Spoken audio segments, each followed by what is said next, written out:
Le chapitre 2 parlait des signaux faibles déduits et des signaux faibles induits.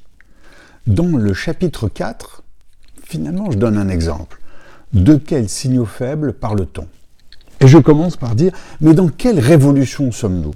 Et je dis, il y a la révolution industrielle, avec la machine à vapeur, la révolution du travail, la révolution de l'anthropocène, la révolution urbaine, bien sûr, la révolution de la mobilité, on se déplace beaucoup plus vite, la révolution des technologies, les NBIC, nanotechnologie, biotechnologie, informatique et connaissances, et puis bien sûr l'intelligence artificielle et la data, tout ça va ensemble, la révolution générationnelle, la fameuse révolution milléniaux, le plus grand choc de l'histoire de l'humanité, en termes de générationnel, la révolution entrepreneuriale, une époque où on peut créer avec très peu d'argent, la révolution agricole, qu'est-ce que ça change en ce moment, la révolution alimentaire, la révolution climatique et la révolution environnementale, et bien sûr la révolution énergétique, et puis enfin la révolution qui concerne à peu près tous les 30 ou 50 ans,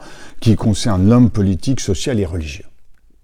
Quand j'ai fini ces 10 révolutions, j'ai parlé des signaux faibles déduits. Parlons maintenant des révolutions induites.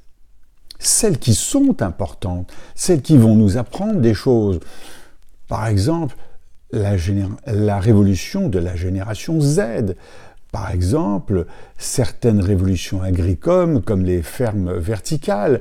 Par exemple, les révolutions climatiques avec les fontes d'espace qui pourraient être réensauvagées, le nord de l'hémisphère nord, et d'autres exemples encore. C'est-à-dire des choses qui ne sont pas les révolutions déduites, mais qui sont les révolutions induites. Et c'est bien de cela qu'il faut parler sur notre futur. La prochaine fois, je vous parlerai des signaux faibles et des algorithmes. Vaste sujet. Je repars en plongée. À bientôt.